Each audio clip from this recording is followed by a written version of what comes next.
Today's topics: Somatic Inquiry versus Talk Therapy, MCAS and the Amygdala Connection, Ethics of Energy Healing, Survival Mechanisms versus Personality, and Aggressive Rest. Rambling on, no straight lines. Welcome to my busy. Hello and welcome to episode 38 of Ramblings of a Busy Mind. And I have with me today Denise Elysa, who is a intuitive energy healer and somatic inquiry practitioner. I work with somatics, but I've never heard about somatic inquiry. What is that? So when you work with somatics, do you work with somatics through like movement, do you mean, or through inquiring into the body? Well, basically what I do is I use the singing bowls, but I work with the biofield and bioenergetics. Okay. So somatic inquiry is a practice where we guide people into their own body to start inquiring into their own body for different. So we might be tracking sensations like pain or other sensations in the body. And then from there, we can, well, first of all, we would start with anchoring into the body with a felt sense of safety and presence. So for some people, that in itself might take weeks, right? Because many of us are so disconnected from our bodies and we're not taught that it's safe to be in our bodies. So a lot of us have a lot of discomfort there. So when we begin that practice of reconnecting to the body, we have to go really slowly. And so for some people, it might take several sessions just to start to anchor into that sense of safety and to reconnect with self in that way. But once we get there, then it opens up a lot of doors for us to start looking at, past conditioning or somatic parts work or emotional repression. And we can start accessing these deeper layers through the physical body. So it's a little bit like what somebody might be trying to access through something like talk therapy, but our method of getting there is very different and is quite body centered instead of just through the mind. I can relate to that. What I do is I have singing bowls on them and underneath them if we are doing a one-on-one person session. You're sitting in a zero gravity chair, so you have the vibration underneath you, you have the vibration on you.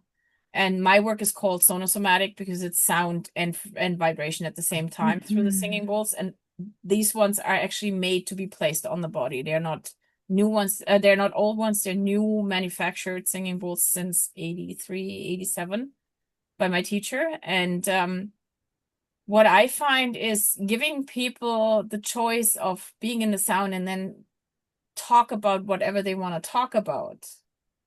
They open up easier because they're connected to their body. And then we dive in by asking questions. And if we find a pattern or something that's there, I usually ask them to identify the body part that wants attention that's coming up in whatever way. So similar work like you do. Yeah, that sounds really approach. interesting. And then we can dive in and we figure out the body part, and often it's cutting the cord that comes up. So you're physically describing the cord to me with as many physical attributes as you can, so you can actually sense it with your five senses if possible. And then we cut it. Interesting. And as you manifest it, as you visualize it in your body as a physical thing, you don't only release the mind, you don't only release the emotion, but you also release the memory connection out of the tissue. And that way it's longer lasting. It's a three-way approach, not just one dimensional or two-dimensional.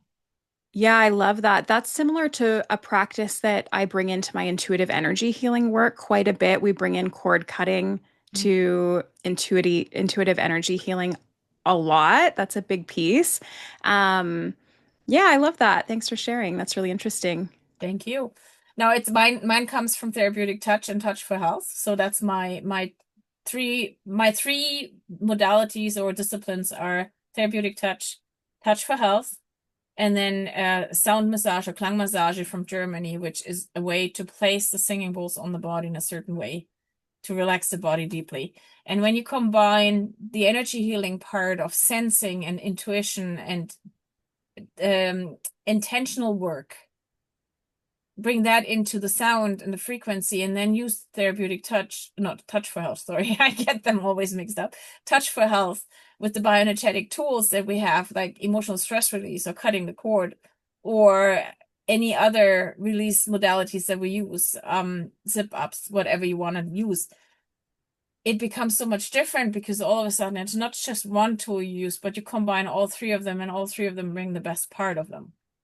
Yes, exactly. Grow so much So, bigger. sorry, I didn't mean to cut you off there. I got excited because you mentioned therapeutic touch, and I don't know if I realized that one of your foundations was therapeutic touch, but so is mine. And so, um, I am also like blending. I'm loving what you're sharing, right? That you're bringing your three modalities in and you're allowing the best pieces to exist together in the way that best serves the client. And that overlaps so much with my own work. My foundation for energy healing is also therapeutic touch.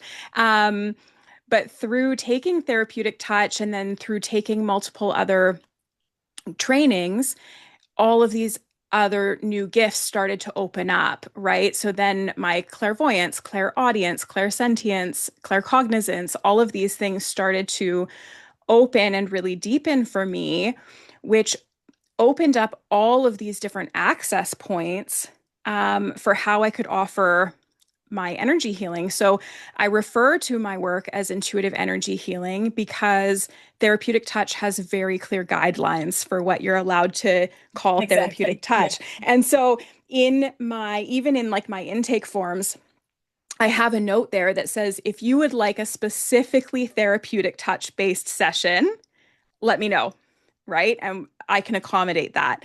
If you're not set on a very specific therapeutic touch based session, then I also have all of these other modalities that I like to bring in. So we bring in like past life regression and the somatic inquiry work and oracle card readings and muscle testing. Like I use a pendulum, but pendulum testing for Same muscle thing. testing Yeah. Mhm. and all sorts of other tools like channeling and things like that that start to be brought in as well. So that's really neat that your one of your foundations was also therapeutic touch. It's been one of my pet peeves. Like therapeutic touch has become such a big part of my life because it gave me the basics that tie Yeah. into everything else. Be that being aware, being very intentional how I work, and being open to assess and being open to receive energy cues and being able to assist with those cues, the other healing is such a big part. That's why being a member of Can Be Well, the Canadian Association of Bioenergetic Wellness, which came from Touch for Health. It used to be the Canadian Association of Specialized Kinesiology. We opened up the field with the name change to be more inclusive with other disciplines. And therapeutic Mm, touch was one of the ones that we brought in because I find it's one of the basics.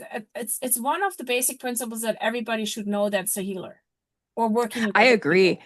I totally agree because one of the challenges okay, so personally, I will let like three people work on me. That's it. I have like three people because energy healing, like some people just think that you can't do any harm, right? And they don't consider the ethics behind it. They don't consider some of the like physical and energetic boundaries that are so necessary to do this work safely and with integrity.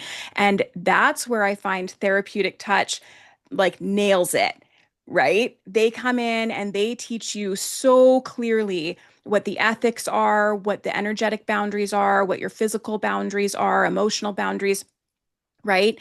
And I've been left really discombobulated and really messed up by other energy healers in the past who maybe just weren't in a good place to work on me that day, or maybe just didn't have those clear energetic boundaries. Like, I'm not totally sure what was going on in their system because I was on the receiving end of those sessions, right?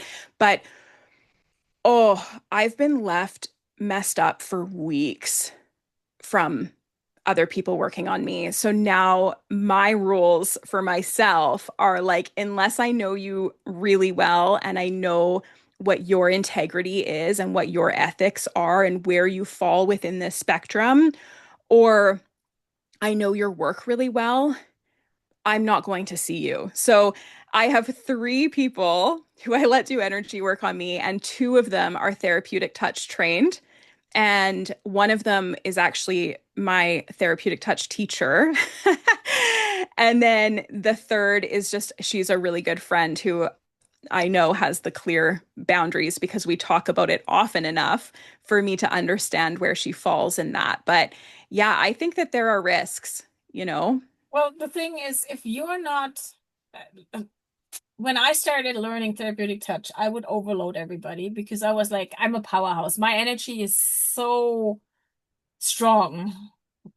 And I had to learn to regulate that with like really going by I offer you energy, not I give you. Yes. That's the one thing. Yes. The other thing was also to be very clear and very grounded and making sure that I was grounded. And that's where it becomes so important when you are a healer and you have no sense of, or healer, practitioner, facilitator, whatever you want to call it. When you're working with others and you yourself are not grounded and centered, Yep. you're all over the place and you're working with a person that's all over the place. How do you want to create change in them? Yep. Bring more havoc. And Absolutely. also the principle of it's not from me and I don't take yours, it's going through. That was one other major assumption from therapeutic touch that I love absolutely. I never use my own energy. I channel through me, I offer through me, but I don't offer you my energy and I'm not taking yours. Oh my gosh, there's like so much that I could say about all of that, but exactly, right? And that comes back to Exactly. our part of burnout and overwhelm. If you Yeah. are centered and grounded, if you know how to do that, and that leads, like that's what I do with my clients, is the first thing we do is we take a deep breath into the belly and we breathe out the feet. Because what you create is you bring the energy in and you're breathing it out. Like the visualization of breathing out of your feet is your grounding. And you can be Yeah. grounded with 3 breaths completely. The third breath and the shoulders just drop, right? Yeah. Yeah. And again, that's therapeutic touch. And I love I it. Like know. I've been part of um Michelle Greenwell and I, who partnered up quite a bit, and we did our teacher training together, which didn't come to fruition other than I have therapeutic touch for families, which was one of our co-creations. But when we taught the first level one, we taught online and in person, and we were the first ones to ever do that for therapeutic touch, and everybody went like, not possible, right? Because everybody was stuck in that you have to be in person. I remember when I took my first level, in person was great. And then all of a sudden, level two, you had to go and find the person in the other room. I could not. Well, Right. when you go online, everybody does distance healing without even thinking about it. Yeah. That's so Yeah. cool. Like that's the advance and advantages that we have these days with technology and whatever. And as therapeutic touch is not bound by any, or energy healing is not bound by locality or time, things become so much easier. And it just blew my mind, which was very funny because at the time at the time as I learned it, I was in full blown burnout. Right. Right. But I It's always in, took what I needed at that time when I needed it. And that's how I got my yeah. trainings.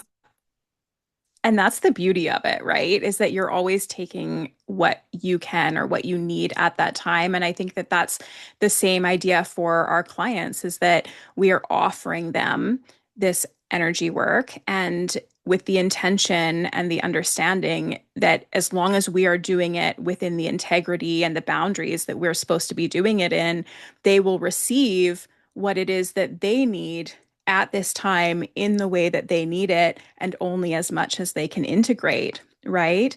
Um, at this time, all of my work is virtual. So sometime around the first like shutdowns, all of my work transitioned to virtual.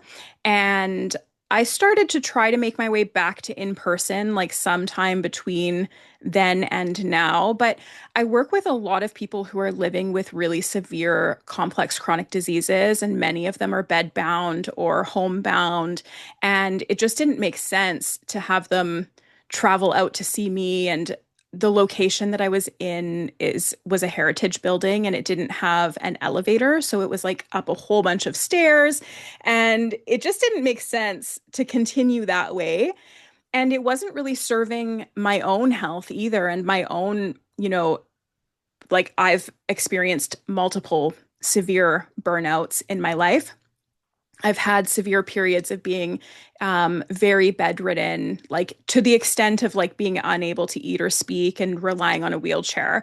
And so I am finding that like the virtual method it's so effective. It's even when I'm on the receiving end, because I still see one of my teachers every 5 weeks, and I could see her in person in my town, like 4 minutes away from my house, and I still do it online on the receiving end because I find that it's so effective and it removes so many barriers. And after our session, I can just ease into whatever it is that I need to ease into. I can stay in bed to integrate for 30 minutes. I can get up and have a cup of tea. I can do whatever I need to do. I'm not coming out of her session and then being bombarded by like people and scents and, sounds and traffic and like getting in my car and driving home, all of these pieces.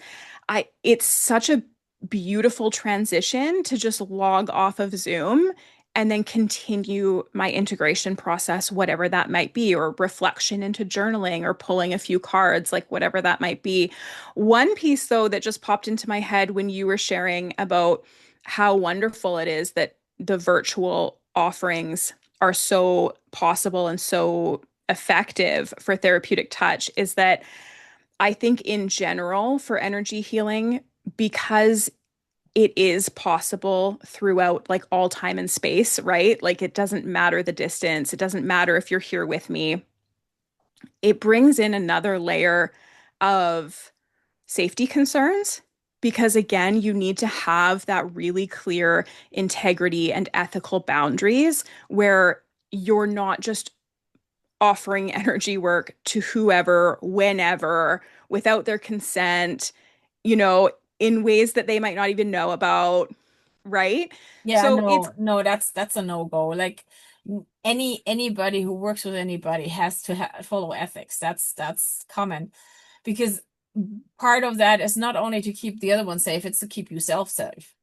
That's the exactly, part. Like it has to be, exactly, it's like an agreement that we forge between us that this is the way we go, and any deviation from the agreement is a breach of agreement. yeah. You don't want to do that. Something that was really interesting for me, I offer my work through an internal medicine doctor's clinic to his patients. Like I'm contracted out to offer meditation and energy healing to groups of patients who are living with severe, incurable, complex chronic diseases and long COVID and myalgic encephalomyelitis and all of these things, right? And I was part of a different group through that same medical practice. And I had asked about energy healing in it. So she was a doctor and she was sharing about some different alternative forms of healing that she was comfortable with, right? And energy healing in general was not one of them. And so then I was asking, because I think that's a really common take, right? And so I I shared, I'm trained in therapeutic touch and they actually do teach you ethics because that was one of her concerns was like when you go to see an energy healer, they're not taught ethical boundaries. And so I shared that that hasn't been my experience, but that I can only pull from therapeutic touch to share that. And she was like, actually, therapeutic touch, in her opinion, is the most reputable and safe and integrity based form of energy healing because she actually already knew that they do teach ethics and boundaries within that, whereas her opinion or her experience with some of the other ones was that they don't. Now, I can't speak to that because I have only, like, the foundation of my energy work is in therapeutic touch. That's the only one that I can clearly speak to. But I did find that really interesting. Well, part of that is that therapeutic touch was created by a nurse. Exactly. And I we have know. a hospital protocol. That's the thing. Like, I know here in Nova Scotia, for the longest time, one of our teachers was the chaplain of one of the biggest hospitals we have here. Yeah. It's Where I live, it's used really heavily in the hospice as well. Mhm. That's Pediatric, yes. connected. Mhm. Yeah. Yeah. So, overwhelm, burnout. Yeah. So to where we came here for. Yes. So it's so funny because we both had the experience that electronics don't work. Things happen for no reason, like my cursor just moving by itself over the screen and not stopping. Um, how do you deal with overwhelm? Oh man. Well, like I was just saying to you as we were kind of coming on here, I think it's so funny, this pattern that I've noticed where whenever I'm coming on to speak to a different podcast, the theme of that podcast will show up in my life somehow. And so I was mentioning to you that earlier today, my power went out, and my power almost never goes out. Like, that's not a common thing for my house. And it's gone out 3 times in the last 2 weeks. And so we are in Mercury retrograde. I'm rolling with it in the ways that I can. But I did think that it was really, funny or interesting that I was coming on to this podcast called Ramblings of a Busy Mind. And I felt like, man, I do have a rambling busy mind today with this power outage. And it went out right smack in the middle of the most important part of my business meeting this morning. And I just felt like I was coming in a little less grounded than I normally am. Yeah. And then I thought, she won't mind. She'll understand. Her whole podcast is called Ramblings of a Busy Mind. But how do I deal with overwhelm? So, you know, there's there's layers to this, okay? Because there's the overwhelm that is kind of in the moment type of overwhelm. And then there's the overwhelm that is long and prolonged, and where, like, you're waking up in the morning already overwhelmed and unsure how you're going to get through lunch, and you're going to bed at night still overwhelmed and already overwhelmed about waking up the next day, right? So to me, those are, you navigate those two things differently, Mhm. right? In my opinion. So if I'm going to be overwhelmed in, like, a moment, then I'm going to ground myself. I have different practices of doing that, typically energy healing based, where I will actually, like, bring source energy down through my crown, clear my whole body, and then out through the bottoms of my feet, like the roots of a tree, to really anchor me into the center of Mother Earth. That's probably, like, my quickest and most effective form of grounding when I'm really feeling overwhelmed in the moment. Some other tools that I might use if I'm overwhelmed, well, that I'll definitely use if I'm overwhelmed in the moment, is checking, like, is this my energy or is this somebody else's? Mhm. Right? Am I overwhelmed because this is genuinely, like, my system is overwhelmed? Or am I overwhelmed because that person over there is overwhelmed and I'm, like, absorbing it, right? Where is my energy field at? Where are my energetic boundaries at? Am I picking up other people's crap and taking it on as my own? Because I think I lived most of my life, like, from through childhood and on, absorbing everybody else's stuff to the degree that I didn't even know that it wasn't mine. So, and that's something that's I see in a lot of my clients too, right? That we're just picking up this stuff all day, every day, and we don't know. So, I'm going to check my own energy. I'm going to make sure that I'm grounded. I'm going to make sure that I'm clear. I'm going to cut cords. I'm going to set energetic protections and make sure that I'm not absorbing what is someone else's and not mine to carry.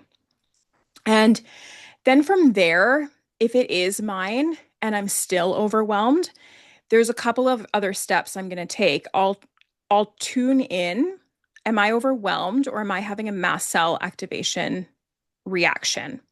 And I don't know if you know very much about that, but I live with mast cell activation syndrome. So do many of the people that I work with. And that's like where your body can't process. Okay, so it has to do with your histamine, basically your histamine response. And so there's histamine intolerance, and then there's mast cell activation syndrome. They are slightly different, but they're quite similar. So for me, it's mast cell activation syndrome. The mast cells activate the amygdala. So when the mast cells are triggered by something, they come up and they trigger the amygdala, like, they like rub the amygdala and go, you're running from a tiger, something's wrong. Now the amygdala is screaming, you're running, you got to go, like something's wrong, something's wrong. Alarm bells start going off. The same thing is true if the amygdala started it first. So as much as the mast cells trigger the amygdala triggers the mast cells.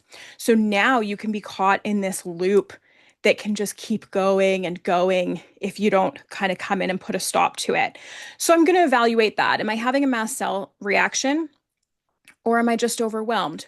Or am I overwhelmed and that's why I'm having a mast cell reaction, right? It can be tricky to like flush it out. So I'm going to do that. And then from there, that's when I'll start evaluating, am I really in my head right now? Am I connected to my body? Am I overwhelmed because my brain is just running? And then I'll start to, depends on the circumstances, either just really reconnect to my body and do something that can like bring me some peace in that moment, or is there a conflict active state happening inside of me? And if there is there something that needs to be done with it, or do I just need to sit with it and be with it? So there's a lot of different spaces that I'm going to go depending on what the circumstances are. But a lot of it starts with just being able to be with that sense of overwhelm. Mm-hmm. Can I be with this without resistance? How much influence does your breath have on that? Yeah, the breath is a tricky one as well because of dysautonomia and autonomic nervous system dysfunction, which comes with a lot of these conditions. So there are times when my breath is quite typical and average, and there are other times when you have like air hunger, or you have this sensation of not being able to get a full breath. Especially with the mast cell stuff, I used to actually have like go into anaphylaxis. So I do bring my attention to my breath. And what I try to do, because with some of these conditions, controlling your breath can at times intensify the challenges. So what I start with is, where do I feel my breath the most? And just noticing it. So without the need to change anything, without the need to control it, just bringing my awareness to that. And then often from there, just with that gentle curiosity and that awareness, my breath will naturally start to deepen or shift, things like that. If I am in a place where I can safely manipulate my breath, then I really like the parasympathetic sigh. I don't know if you use that tool very often, but that's like the 2 inhales and 1 long exhale through the mouth.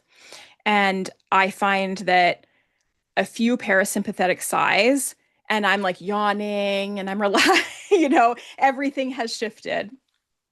Yeah, that's what I Yeah. find too. Like, we're so disconnected from our bodies that we don't pay attention to not breathing.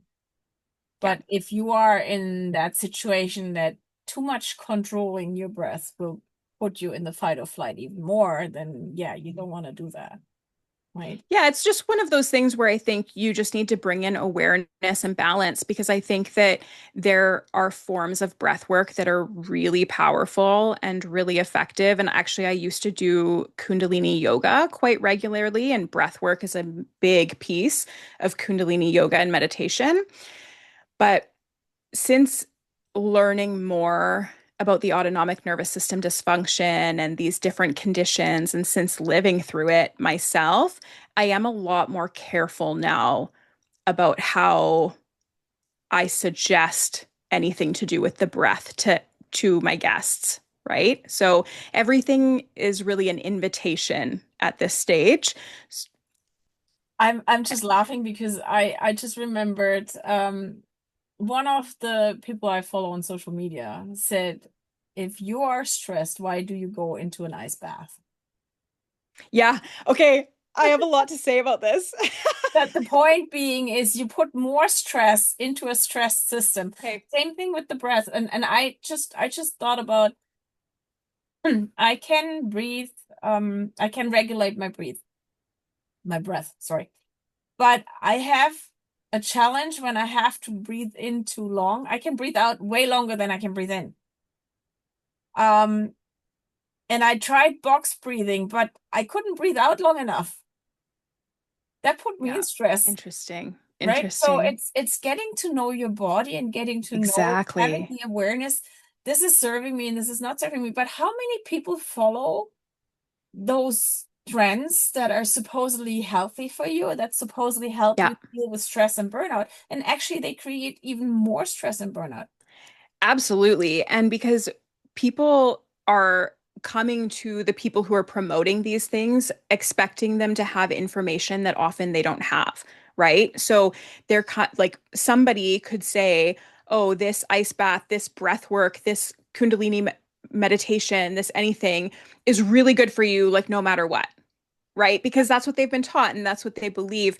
But without having either extensive education or lived experience, it's really hard to understand what somebody else is living with and through. So that's where, like, knowing what you don't know is so crucial to the integrity and the safety of this work, in my opinion. And that's what I feel like we're seeing over and over and over again, especially through social media, where you can't share nuance in social media. Mhm. So if you're following somebody's video and they're telling you to do this thing, that creator, even if they have the information, it's really hard as a creator to include all of the different caveats in this social media thing and make this social media piece something that someone's actually going to watch and pay attention to, right? That's where I find working one on one with somebody is so important and is such a vastly different situation, because there's room for those conversations and there's room for that nuance and that safety piece. I think it's also our, how do you say that? Our, I'm lacking the word right now. We have to tell people not to believe everything we say. Yeah, absolutely. I Doesn't work for everybody. one of the first things I tell my clients is, when you're working with me, the highest authority on your body and what is right for you is you. Mhm. Don't let anything that I say or believe or think or advise you on override something that you know to be true for yourself. Yeah. And that's what a lot of my goals are in my work, is to awaken that self-healer within them, where they can be their own guide and they can know, yeah, this is right for me, this is not right for me, and they can have that embodied sense of empowerment to be able to voice that when they need to, or take the action steps that they need to take. Because I've been on the table with even like therapeutic touch practitioners where I'm going like, this does not feel right. Something is not right about this session. And I have not been able to say it. I have not been able to stop But them. that's interesting that you say that. Like when we trained, one of the first questions that we were like, we had to ask 3 questions to our clients. One is, can I work with you? Can I walk behind you? And are you comfortable with me maybe touching your hands, feet, shoulders? Yeah, And third is, will you please tell me to stop if you need me to? I know. And I know that. I've been through the training. And Like, I know that I have to ask that. And when I've been on the receiving end, I have had a very hard time asking for it to stop in the moment. And so I'm not saying that I would still be that way now, right? Because now I only let a few people work on me. So it's a bit different. If I was to enter that situation again now with that different sense of embodiment that I have now, I might be able to bring myself to say that. But the reason that I share that is because I know how hard it is. I know how hard it is to work past all of the parts of you that are saying, just wait it out. Don't offend them. They're the professional. You don't really know what process they're in right now. Let them see it through. Maybe you're stopping them right midway, and that's why it doesn't feel right now, right? These are all the different parts of me that are coming up in my head going, just see where this goes. And every time I've been wrong. which is probably also part of the overwhelm, because if you listen to your body, you will not question that need Exactly. to stop. That's the thing. Exactly. And I even when I'm teaching, I like not therapeutic, whatever, it's therapeutic touch, or if it's my own stuff, bioenergetic vibrational tuning. The first thing that I tell my students is take what I tell you, work with it, and if it doesn't work with you, throw it out the window Exactly. or make it yours, because that's what I do. I have a lot of people that I like their stuff, but do I agree with everything they say? No. Exactly. But they give me the impetus to start thinking about different things, about seeing things a little bit different, and then working with it and making it mine, which is the way it should be for all of us, to find our own resonance and not taking somebody said, or something that somebody said, somebody else's opinion as God-given, because it's not. It I might know. resonate with you, it might not. It might resonate to 80%, and the rest of the 20% is yours to find, Out basically. of curiosity, when people first start to come to you, what stage are they typically in? And I'll clarify on that. So for me, I will have clients who come to me who are already quite connected to themselves. They're quite embodied. They are the type of person who could speak up, who could say that. They're already empowered. And those people, they just want to go deeper, right? They just want to go deeper into probably like somatic parts work and some of that more like psychoeducational side of things, right?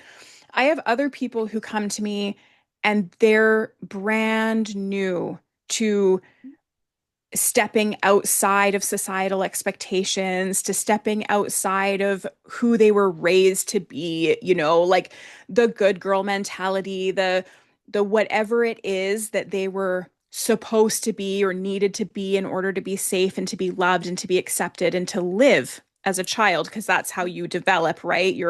As a child, if you're not accepted, you die, Mhm. basically, is the process, right, in your body and throughout history. So you need your caregivers to accept you and to love you in order to survive. So we adapt. We have all sorts of these maladaptive survival mechanisms that come in, and we begin to think that that's our personality, that that's who we are. So while some of my clients will come to me already having worked through some of that stuff and having some sense of it, I have other people who come to me who are totally brand new. They are just maybe learning for the first time that this actually isn't their whole personality, that they are not bad or at fault for these different maladaptive survival mechanisms that they took on as a child in order to survive. And so when I have somebody who's in that place come in, typically they're nowhere near the point of being able to voice some of those things if something feels off, right? Because they're just learning what it feels like to be connected to their body in the first place. I hear you. I have all kinds of areas. So I treat everybody as they are, as if they don't know. And I make sure they're in a safe space. I make sure they know. And if they want to just rest for the first time when we work with each other, that's fine by me. My only expectation for them is to relax. Mhm. That's all. Yeah. And then we work Yeah. from there. Whatever they want to do, we do. It's not me guiding them, it's them deciding, and then I guide.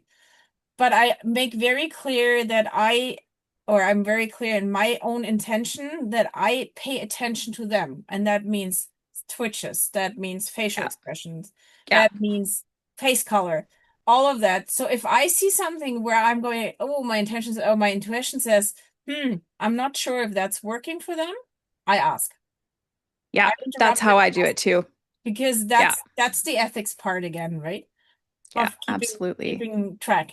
And talking about power, so as much as I love talking, my computer just says 21%. So I think we better call it quits for today. So here we are. Yes, because I definitely cannot get it to charge. That's the other part Yeah. of the challenges. But I love the Yes. idea, and I find it so interesting that we have a similar background Me and to see too. where it leads for people. But yeah, it's everybody, and that's again, there is no one for all. Some people might be good with me, some people might be good with you. Yeah. Go and Oh, I agree. experience. I Go and agree. test out as much as you can and just make your own Absolutely. opinion, find your own way and find your resonance. I always say if a person or a thing makes you smile, that's yours. If it doesn't, Yeah. step away from it. Yeah. One of the first practices that I do with a lot of my clients is learning what a yes feels like in their body and learning what a no feels like in their body. Because if they learn that early on, they have more tools to also be able to decide, am I a good fit for them? Am I a yes in their body, right? Yeah. Or is a different practitioner going to be a better fit or a different modality going to be a better fit, right? There's no one set option for every single person. I think it really takes an individualized approach. Absolutely. So thank you so much for being here. And I'm Thank sorry to you. cut that short, but That's yeah, okay. I hope we can repeat it at some time later on, maybe in a Yep, year, see where we get to. Because I find it very interesting to see how people evolve and where they get to and what happens. Because I've seen that in me in the last 2 years. That's been a huge shift. Even with the absolutely. podcast, things Absolutely. that I've learned was like amazing. So thank you so much, Wonderful. and all the best for your work. And if somebody's Thank you. interested in working with you, we're gonna have all your information on the bottom of the video description. And yeah, so take it from there. Thank you. Thank you so much for having me and thank you for hosting this show and normalizing burnout and discussing like what tools we need and what that looks like and that even us as practitioners experience burnout. Absolutely. Thank you. Thank you.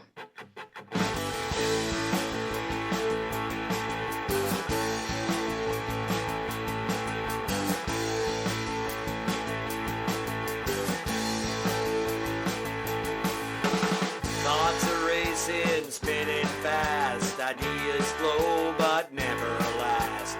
Waves of wonder, thoughts untamed. Nothing ever